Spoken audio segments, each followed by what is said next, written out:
આજની ધર્મકથા. પ્રણામ. પૂજ્ય મોહનલાલજી મહારાજ એમના ગુણ સંસ્થાવનાના આ અધ્યાયની અંદરમાં આપણે સૌ એક પછી એક ડગલા આગળ ભરીએ છીએ. કેટલીક વાર આપણને આવો પ્રશ્ન થાય, આપણી પરંપરા, આપણી માન્યતા, આપણો સમુદાય, આપણો ગચ્છ, આ બધી વાતોની ધારાની અંદરમાં અચાનકથી આપણે યતિ પરંપરા અને યતિ પરંપરાની અંદરમાં થયેલા એક મહાપુરુષના ગુણ સંસ્થાવનાના ધારામાં આપણે આમ આગળ વધીએ, એ ક્યાંક કેટલાકને અજુગતું પણ લાગતું હશે. પરમાત્માના શાસનની અંદરમાં સૌથી વધુ મહત્ત્વ મોક્ષ માર્ગની અંદર જો કોઈ તત્વને આપવામાં આવ્યું, કોઈ ગુણને આપવામાં આવ્યું ને, તો એ છે ગુણાનુરાગિતા. પરના પણ ઇતરના પણ ગુણ જોવા, એ સમ્યક દર્શનનું બીજ કીધું છે. વિવેકપૂર્વક ગીતાર્થના આશ્રય અને સમજણ શક્તિની પૂર્ણ જાગૃતિ સાથે આ ક્રિયા થવી જોઈએ. પરંતુ તે વ્યક્તિના તે ગુણને તેટલા જ પર્યાયની અંદરમાં જોવું અને તે પર્યાયની અંદરમાં રહેલા ગુણને પ્રાપ્ત કરવા યોગ્ય જાણવો અને તેટલે અંશે એની અનુમોદનાની ધારામાં આગળ વધવું, એ ક્યાંક ને ક્યાંક ગુણ પ્રાપ્તિનું સાધન કહ્યું છે. આપણે ત્યાં અમૃતવેલની સજ્જાઈની અંદરમાં પણ સાધક આત્મા, શ્રાવક, આ બધાના ગુણોનું જે વર્ણન છે એમાં ખાસ વિશેષપણે આ કડી મૂકવામાં આવી. થોડલો પણ ગુણ પરતણો દેખી ચિત્ત મન આણરે. નાનકડો પણ ગુણ બીજામાં દેખાય, કદાચ એ બીજો વ્યક્તિ એ કોઈ અલગ મતનો પણ હોય, પણ એ પામીને હર્ષ પામવું જોઈએ. કારણ કે વ્યસની વ્યક્તિને એનું વ્યસન જ્યાં જ્યાં જોવા મળે ત્યાં ત્યાં એ દર્શન માત્ર એને હર્ષ આપે છે. આપણને શેનું વ્યસન છે, શેનું વળગણ છે, એ આપણે નક્કી કરવું પડે. જો આપણને ગુણનું વળગણ છે તો પછી જ્યાં જ્યાં ગુણ દેખાય ત્યાં ત્યાં આપણને આનંદ થવો જ જોઈએ. એટલે વિશેષપણે આ વાત લેવાનું કારણ આ કે ક્યાંક કેટલાક લોકોને એકાદ બે દિવસમાં આ પ્રશ્ન થયો હતો અને એક વિશેષ ખુલાસો એ પણ આપણે ખાસ અહીંયા કરવા યોગ્ય જાણીએ છીએ કે મોહનલાલજી મહારાજ થકી જે પરંપરા ઊભી થઈ એમાંની એક પરંપરા આજે પણ તપાગચ્છની અંદર સંવિઘ્ન પરંપરાની અંદરમાં જોડાયેલી છે. એટલે આપણા જ્યારે 21 સમુદાયો ગણવામાં આવે છે ત્યારે 21 સમુદાયની અંદરમાં એક મોહનલાલજી મહારાજના સમુદાયને પણ ગણવામાં આવે છે. તપાગચ્છની આ પરંપરાની અંદરમાં પૂજ્યશ્રી કઈ રીતે પદાર્પણ કરે છે, કયા કારણથી એ એમને મળેલા પદને ત્યાગ કરવા માટે લાલાયિત બન્યા, આટલી મહા મહેનતે જે યતિપણું એમને મળ્યું, બ્રાહ્મણ કુળમાં જન્મ્યા પછીથી પરમાત્માના શાસનની પ્રાપ્તિ થવી એ કેટલી દુષ્કર છે એ આપણે કદાચ સમજી નહીં શકીએ, કારણ કે આપણને જન્મથી ધર્મ મળ્યો છે. પરંતુ એ એક જમાનો હતો કે જ્યારે બ્રાહ્મણ કુળ અને જૈન મત આ બંને કોમ્પિટિટિવ એરામાં ગણાતા, પ્રતિસ્પર્ધી ગણાતા, અને એક પ્રતિસ્પર્ધીના ઘરમાંથી એક બાળક બીજા પ્રતિસ્પર્ધીના ઘરમાં જાય, એમાં આગળ વધે, એ અનુમતિ મળવી એ સહજ ન હોય. અને એ અસહજ ઘટના પૂર્વના પરમ પુણ્યોદયે અને પૂર્વની અંદરમાં પૂજ્ય મોહનલાલજી મહારાજના આત્માએ અનેક વાર પરમાત્માના શાસનને ઘૂંટ્યું હશે, એટલે એમને આ બહુ સહજપણે પ્રાપ્ત થઈ ગયું. રૂપચંદ્રજી પાસે દીક્ષા થઈ યતિ ધર્મની, અને એ યતિ દીક્ષાના કારણે મોહનલાલજી મહારાજના જીવનની અંદરમાં હર્ષ અને આનંદ એ ઉમડવા લાગ્યો. એમની યતિ દીક્ષા થઈ મક્ષીજી તીર્થની અંદરમાં, અને મહેન્દ્ર સુરીજી પાસે એમની દીક્ષા થઈ. હવે એ મહેન્દ્ર સુરીજીને ખ્યાલમાં છે કે મેં આને ભલે દીક્ષા આપી છે, યતિ દીક્ષા, પરંતુ આ મારો શિષ્ય નથી. એ શિષ્ય તો રૂપચંદ્રજીનો છે, જે ક્યાંય છેટે બેઠા છે. એટલે એમના માથે આ એક દેવું હતું જે એમણે ચૂકવવાનું બાકી હતું મોહનલાલજીને ત્યાં રૂપચંદ્રજી પાસે મોકલાવીને, અને પોતે આ થાપણને બહુ જલ્દીથી પાછી આપવાના વિચારમાં પણ એટલા જ હતા, તત્પર હતા. કેટલીક મૂંઝવણ પણ થતી કે આ કઈ રીતે હું એની હારે વ્યવહાર કરું. આપણા ઘરમાં પણ જનરલી આવું થાય કે આપણે લોકો એક સહજપણે જીવતા હોઈએ અને કદાચ ક્યાંક કોઈક વ્યક્તિ 2-4-5 દિવસ માટે આપણે ત્યાં ઘરમાં રોકાવા આવે ને, તો પણ આપણે થોડા એલર્ટ થઈ જઈએ કે ભાઈ ભલે વ્યક્તિ બહુ સરસ છે, સહજ છે, સરળ છે, પણ ક્યાંક ને ક્યાંક આપણે સંભાળીને એની સાથે વ્યવહાર કરવો, જેના કારણે એને ખરાબ ન લાગી જાય, કારણ કે એ વ્યક્તિ મહેમાન તરીકે કોકના રિકમેન્ડેશનથી આપણે ત્યાં આવ્યું છે. આપણે ફક્ત એને સાચવવાનો છે એવું નહીં, જેને એને મોકલ્યો એને પણ આપણે સાચવવાનું, અને એને પણ આન્સરેબલ છીએ આપણે. અને આ જ દ્વિધા એ મહેન્દ્ર સુરીજી મહારાજના મનમાં પણ રહેતી. અવારનવાર રૂપચંદ્રજીને મોહનલાલજીના અધ્યયન માટે સમાચાર પણ મોકલાવતા. અને આ બાજુ રૂપચંદ્રજીનો પોતાનો વિવેક જુઓ. એમને ખબર છે કે આ બહુ જ અતિ સુયોગ્ય સ્થાને મોહનલાલજી મહારાજ છે, એટલે અવારનવારે પોતે પૂછતા, સામેથી જવાબ આવતો, પણ એ ક્યારેય પણ અધ્યયન સિવાય એવો પ્રશ્ન નહોતા કરતા કે તમે મોહનલાલજીને પાછા મારે ત્યાં ક્યારે મોકલશો. આ કેવી ખાનદાની, આ કેવો ગુણનો ઉઘાડ. આપણે કલ્પના કરી શકીએ પોતાની સેલ્ફને, આપણી પોતાની અત્યારના જીવનની ગમે તેટલી ધર્મની ધારામાં આપણે છીએ, આપણને આપણી અધીરાઈ જો જોવાનું થાય ને, તો આપણને ખ્યાલ આવે કે આપણામાં બહુ જ મોટા પ્રમાણમાં અધીરાઈ છે. કોઈ એક વસ્તુ એના સમયે આપણને પ્રાપ્ત થઈ જશે, આવું કર્મ વિજ્ઞાન આપણે જાણતા હોવા છતાં આપણી ઈચ્છિત વસ્તુઓ પ્રાપ્ત ન થાય ને, તો આપણે 2, 4, 5, 6 વાર કમસે કમ પૂછી લઈએ, આ મળશે તો ખરું ને, આ બરાબર છે ને, આવું ધ્યાનમાં છે ને તમને. અને આ કક્ષાએ આપણે રહ્યા, અને યતિવર્ય રૂપચંદ્રજીની કક્ષાને આપણે વિચાર કરીએ કે પોતાનો આખા જીવનનો સાર જેને કહી શકાય એવો પોતાનો શિષ્ય, જેને પોતાના ઉત્તરાધિકારી તરીકે રાખવો છે, એ બીજા યતિજી પાસે છે, અને એની પાસે અભ્યાસ કરી રહ્યા છે, અને છતાં પણ એક પણ વાર એમના મનમાં આવો વિકલ્પ કે પ્રશ્ન ઉઠતો નથી કે હું એમને કહું કે ભાઈ તમે જરા એમને પાછા મોકલવાની વ્યવસ્થા કરી દો. હવે રૂપચંદ્રજી મહારાજના ગુણો આપણા જીવનમાં પણ ક્યાંક ને ક્યાંક આપણે આવા ગુણો માટે પ્રયત્નશીલ બનવું પડશે. ધર્મ એ આવી રીતે ને આવી રીતે જ નહીં આવી જાય, એ પુરુષાર્થથી આવશે, અને ફક્ત બાહ્ય પુરુષાર્થથી ધર્મ આવી જશે એવી માન્યતા રાખવી એ બહુ જ અધુરાશ છે. ધર્મ એ મુખ્યતયા માનસિક પુરુષાર્થમાં છે, અને આ માનસિક પુરુષાર્થમાં ક્યાંક આવા ગુણો કેળવવા માટેના પ્રયત્ન કરવા એ બહુ આવશ્યક છે.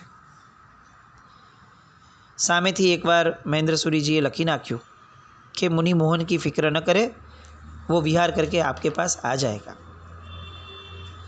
અને પછી એક શુભ દિને એમણે સથવારો આપી અને મોહનલાલજી મહારાજને એમના ગુરુ રૂપચંદ્રજી પાસે મોકલ્યા.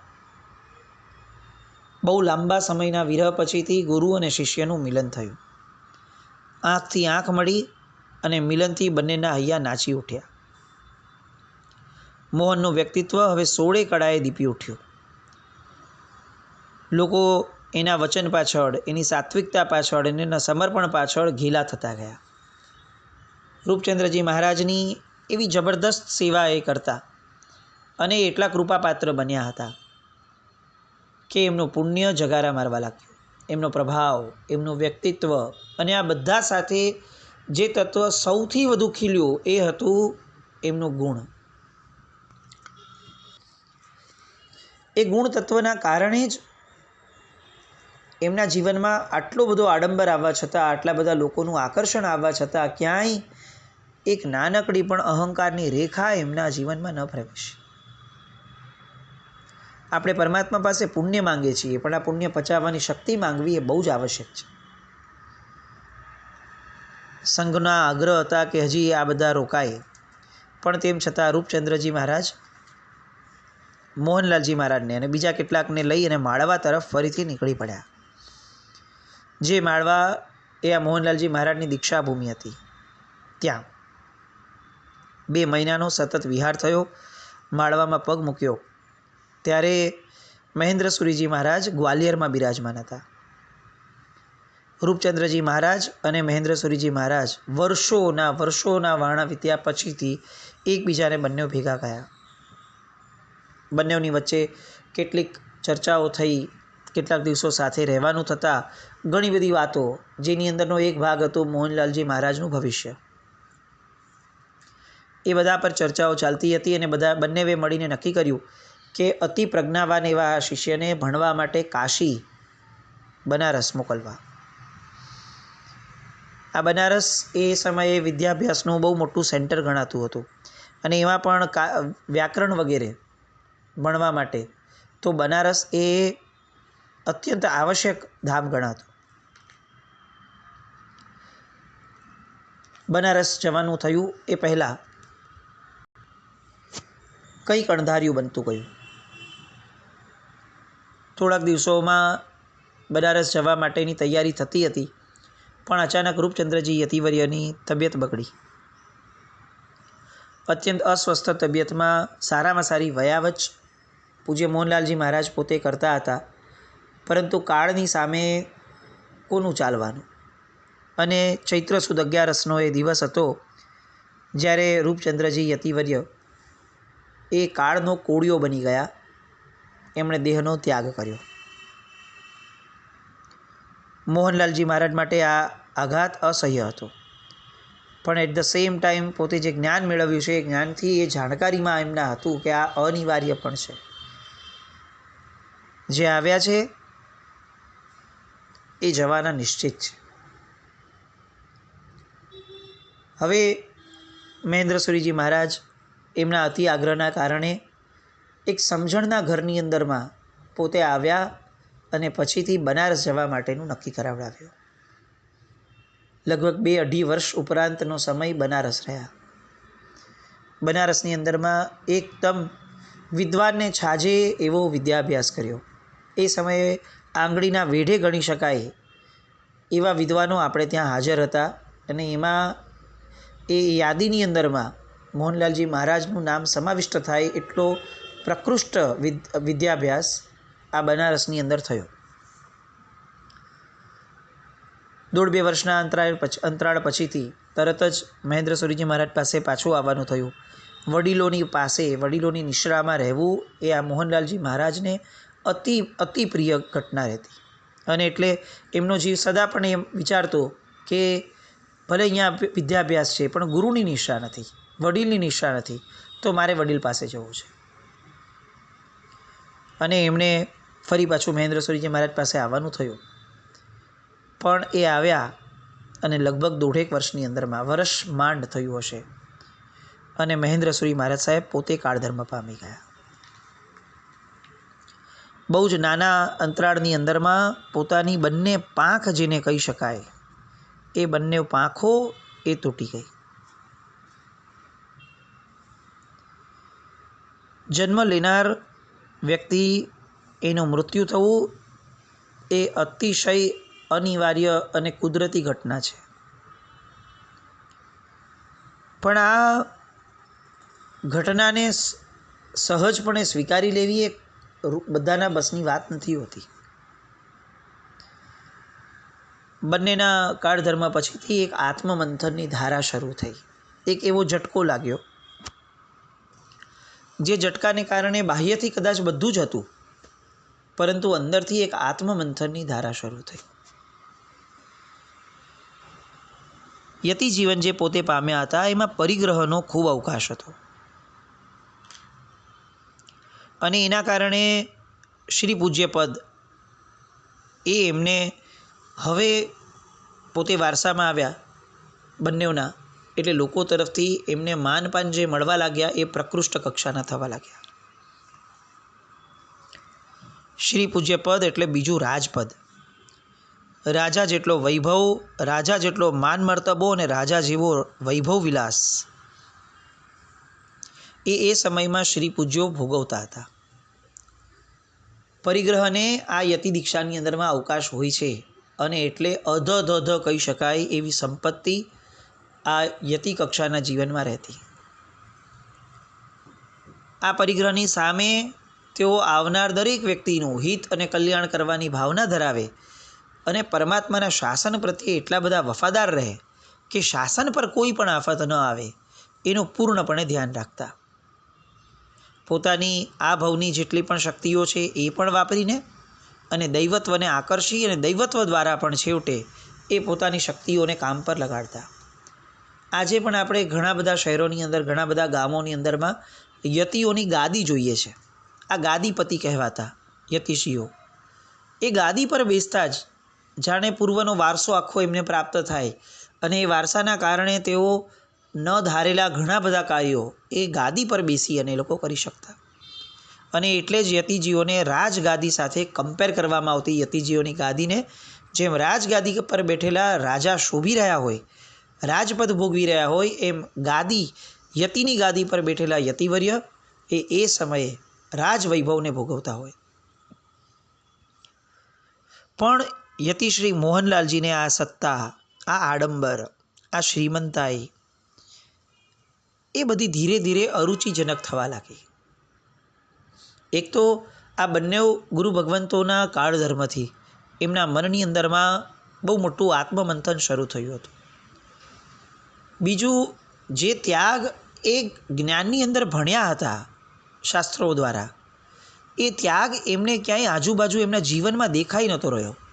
એમને કેટલીક વસ્તુઓ કરવી પડતી હતી યતિ પરંપરાના કારણે.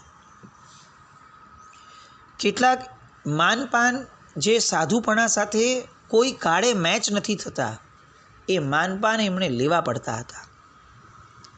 અને એમના કારણે એમની અંદરમાં મંથન શરૂ થયું કે હું અત્યારે જે સાગર પાસે આવ્યો છું એમાં ભલે ઘણી નદીઓનું પાણી ઠલવાતું હોય, પણ આ સાગર એ મારી તરસ છીપવી શકે એવું મને નથી લાગતું.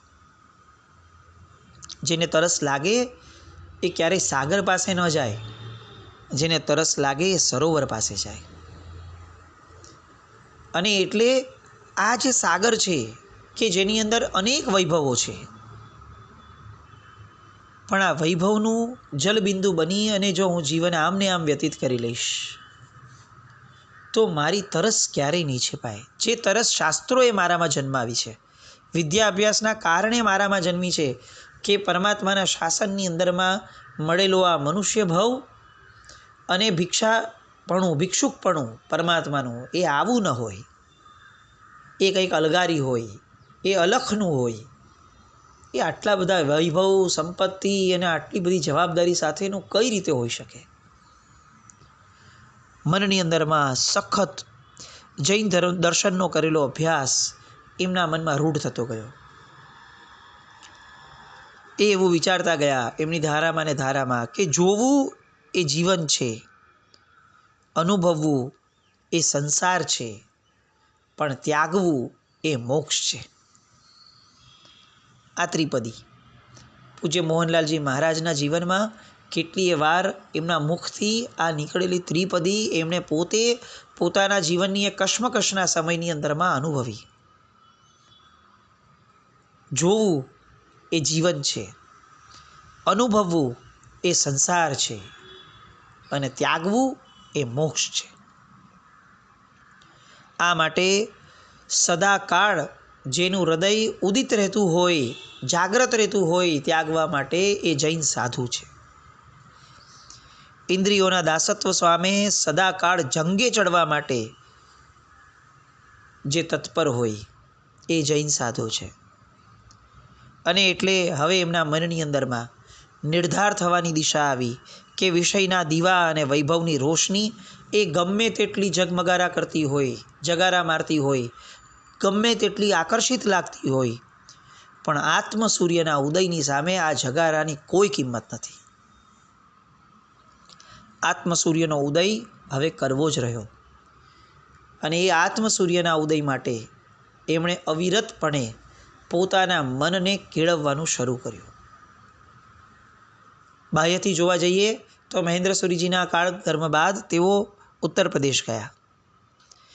ઉત્તર પ્રદેશમાં પોતે જે રૂપચંદ્રજી મહારાજની ગાદી હતી ત્યાં લોકોએ સતત એમને એ આવરણની અંદરમાં રાખવાના શરૂ કર્યા. માનસિક રીતે નહીં, કાયિક રીતે પણ અનેક સંઘર્ષો એમના જીવનમાં ઉત્પન્ન થયા, કારણ કે કેટલા બધા લોકો આવી અને એમને સલાહ સૂચન કરવા લાગ્યા કે આવી રીતે ન જીવાય, તમારા ગુરુ આમ જીવતા હતા, તમે કેમ આટલો ત્યાગ વિચારો છો, આ વસ્તુઓ તમારે ભોગવવી પડે, આ વસ્તુમાં તમારે ઇન્વોલ્વ થવું પડે, આ વસ્તુ તમારું કર્તવ્ય છે. આવી કેટલી બધી વણમાંગી સલાહો હવે ગુરુ વગરના એવા મોહનલાલજી મહારાજના જીવનમાં લોકો આપવા લાગ્યા. લોકોએ એમને જે દિશા તરફ લઈ જવું હતું એ દિશા તરફ એમનું મન જવા તૈયાર જ ન હતું. અને એટલે જ સાધકના જીવનમાં જે હંમેશા થતું આવ્યું છે, સતયુગથી થતું આવ્યું છે, એ એમના જીવનમાં પણ થયું. લોકો અને મન, આ બે વચ્ચે સંઘર્ષ. સાધકનું જીવન એ હંમેશા સંઘર્ષમય જીવન હોય, બાહ્યથી નહીં, અંદરથી. લોકોને જે આપણી પાસે કરાવવું છે એમાં આપણે જોડાવવું જ નથી, એ સંઘર્ષ. અને આ સંઘર્ષ એ સાધુતાનો પ્રાણ છે, જે યતિવર્યની કક્ષામાં હોવા છતાં અત્યારે મોહનલાલજી મહારાજમાં પ્રવેશી ગયું હતું. એ બધે વિચરે છે, એ બધે ફરે છે, પણ એમના હૃદયની જ્યોતિ એ કંઈક અલગ રીતે ઝળહળે છે. પણ આ બંધનો સમાજના, લોકોના કઈ રીતે તૂટશે, ક્યારે તૂટશે, એની કોઈ કલ્પના નહીં. કઈ રીતે એમનું જીવન આગળ વધ્યું, આવતીકાલે ફરીથી જોઈએ અને એ ધારાને સ્પર્શવાનો પ્રયત્ન કરીએ. જીનાજ્ઞા વિરુદ્ધ કંઈ પણ બોલાયું તો મિચ્છામિ દુક્કડમ જૈનમ જયતિ શાસન.